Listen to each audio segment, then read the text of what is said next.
하나만 물어볼게요. 지금 하고 있는 일이 진짜 하고 싶었던 일인가요? 아마 아닐 겁니다. 그러면 하나 더요. 진짜 하고 싶은 일이 뭔지는 알고 있나요? 이것도 좀 애매할 거예요. 뭔가 있긴 한데 말로 딱 정리가 안 되고 느낌만 있는 상태. 그러면 이건요.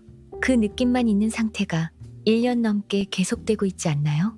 어쩌면 3년, 5년째 같은 자리에서 같은 생각만 반복하고 있지 않나요? 하나만 더요.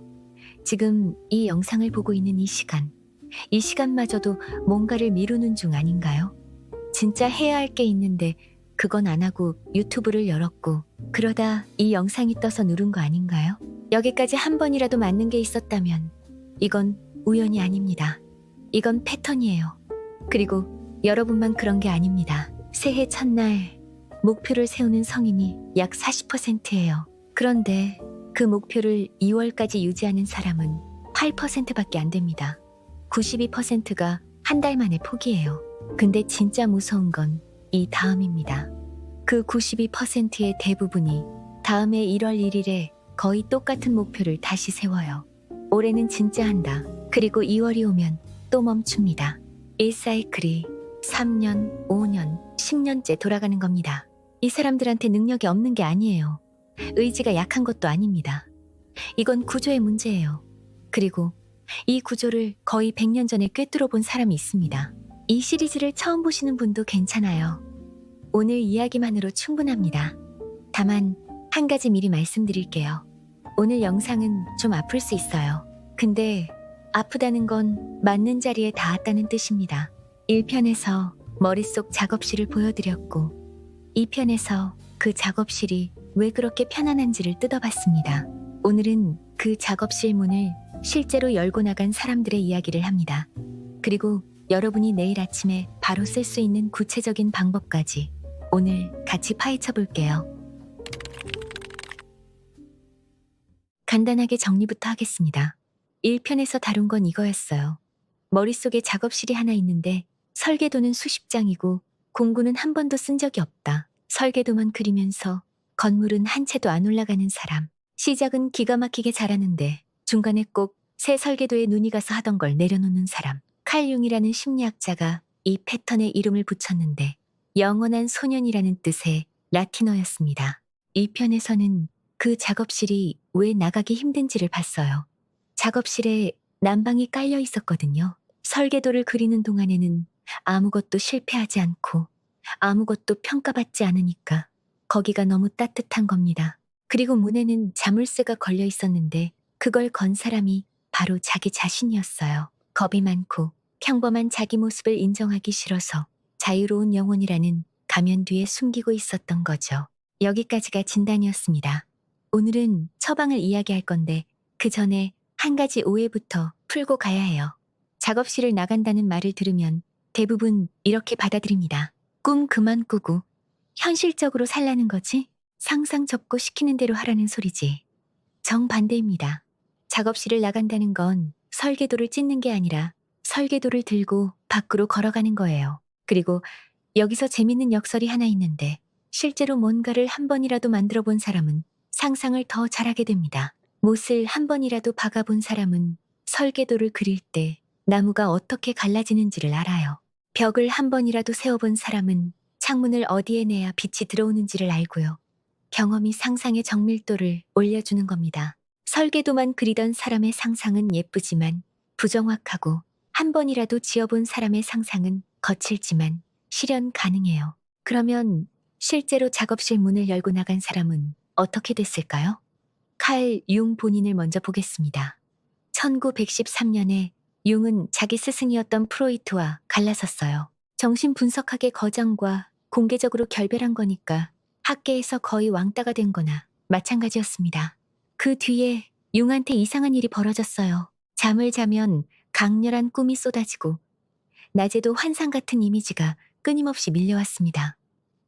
보통 사람이었으면 이 혼란 속에서 완전히 길을 잃었을 거예요. 실제로 융 자신도 나중에 고백했어요. 내가 미쳐가는 건 아닌지 진지하게 걱정했다고요.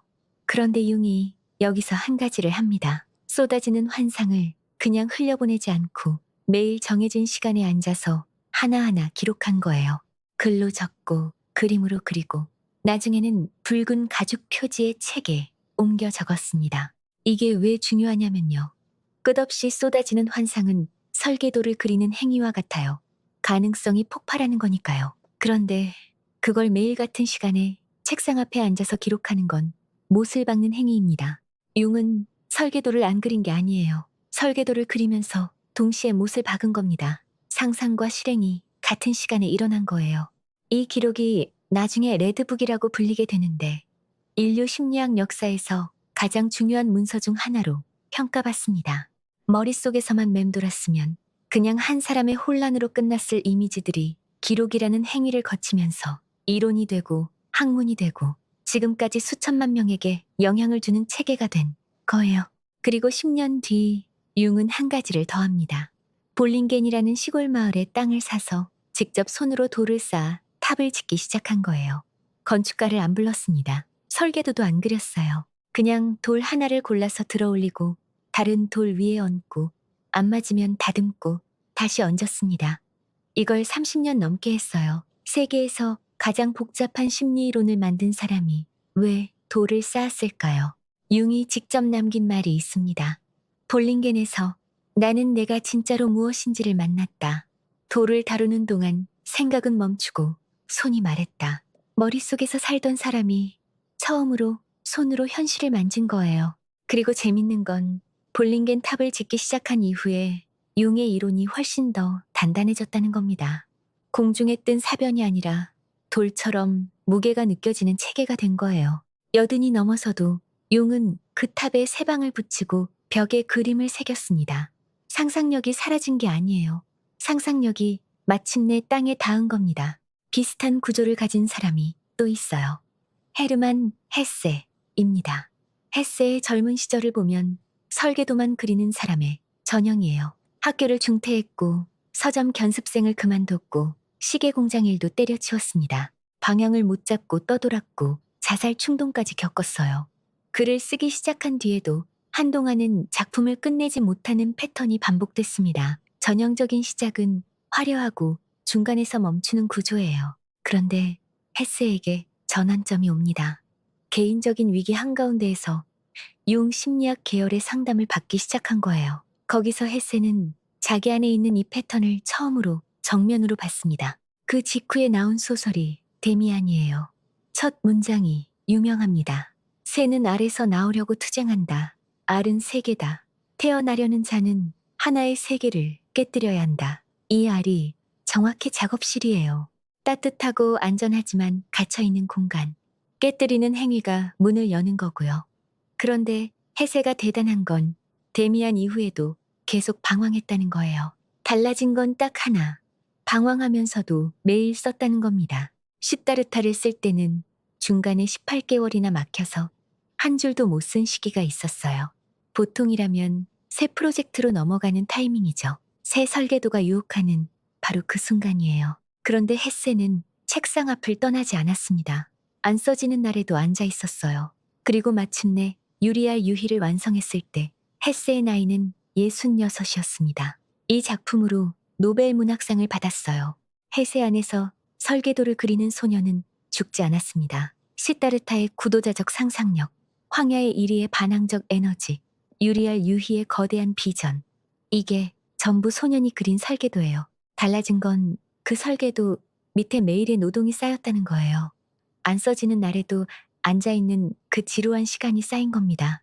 융 심리학에서는 이걸 통합이라고 부르는데 어려운 개념이 아니에요. 쉽게 말하면 꿈꾸는 나와 실행하는 내가 같은 몸 안에서 교대 근무를 시작하는 거예요. 설계도를 그리는 시간이 있고 못을 박는 시간이 있고 이 둘이 싸우는 게 아니라 번갈아가며 일하는 겁니다. 여기서 한 가지 궁금하실 수 있어요. 융이나 헤세는 천재잖아. 나랑은 다르지 않나. 맞는 말처럼 들리지만 틀렸습니다. 융의 제자였던 폰 프란츠라는 사람이 있는데 이 사람이 수십 년간 상담 현장에서 설계도만 그리는 사람들을 만났어요. 그 중에 실제로 변화한 사람들을 오래 관찰했는데 공통점이 있었습니다. 재능도 아니고 의지력도 아니고 환경도 아니었어요.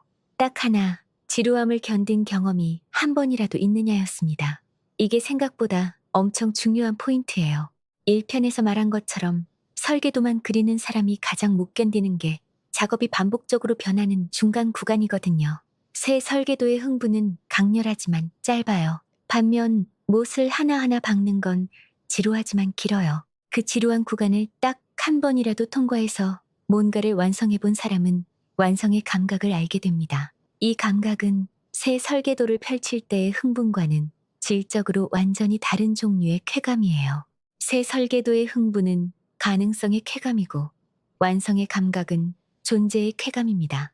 내가 진짜로 뭔가를 만들었다는 감각, 이걸 한번 맛본 뇌는 두 번째가 가능해지고 두 번째를 해낸 사람은 세 번째가 훨씬 쉬워집니다. 폰 프란츠의 표현을 빌리면 영원한 소년의 치유는 거창한 곳에서 오지 않고 일을 하는 데서 온다.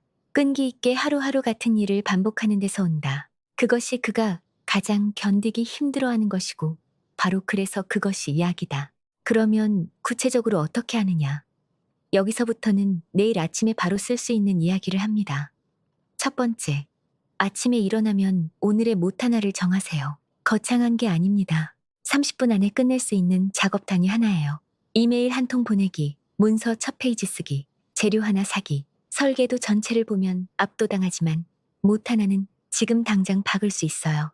핵심은 크기가 아니라 완료입니다. 아무리 작아도 끝까지 박은 못은 반쯤 박다가 빠진 대못보다 낫습니다. 두 번째, 그 못을 박는 시간을 정해놓으세요. 언제든이 아니라 몇 시부터 몇 시까지. 융이 볼링겐에서 돌을 쌓을 때도 정해진 시간에 작업했어요. 시간을 정하는 순간 그건 하고 싶으면 하는 일에서 약속으로 바뀝니다. 그리고 약속은 상상보다 훨씬 강해요. 2014년에 도미니칸 대학교에서 267명을 대상으로 연구를 했는데 목표를 머릿속에만 둔 그룹과 구체적으로 적고 시간을 정한 그룹을 비교했더니 후자의 달성률이 42%더 높았습니다. 적고 시간을 박는 것만으로 성공 확률이 거의 절반 가까이 올라간 거예요. 세 번째, 새 설계도가 떠오르면 저거만 두고 펼치지 마세요. 이게 가장 어려운 부분입니다. 못을 박다 보면 반드시 지루한 구간이 오고 바로 그때 머릿속에서 번쩍하고 새 아이디어가 떠올라요. 이거 하는 게 더 낫지 않을까? 그 순간이 승부처입니다.